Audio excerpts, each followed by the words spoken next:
নির্বাচনকে বানচাল করার জন্য অথবা নির্বাচনকে একটু বিলম্ব করার জন্য আজকে নানা রকমের ষড়যন্ত্র চলছে।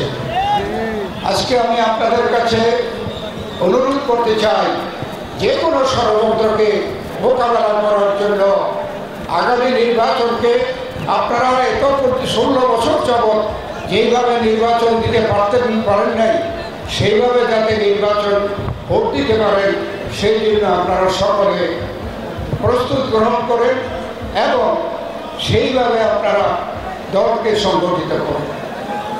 দল বিএনপি, এই বিএনপি প্রতিষ্ঠার লগ্ন থেকে আমরা গণতন্ত্রের জন্য সংগ্রাম করেছি। অলরেডি সরকার গণভোট এবং জাতীয় সংসদ নির্বাচন একদিনে করার জন্য ঘোষণা দিয়েছে। এই একদিনে এটা করার জন্য এটা কিন্তু আমাদেরও এটা একটা আমাদের দাবি ছিল। তাই বিএনপি সেটাকে সমর্থন করে এবং এর জন্য কিন্তু যেভাবে এই সরকার সর্বশেষ ঘোষণা দিয়েছে আমরা কিন্তু বিএনপি সেটাকে সমর্থন করেছি।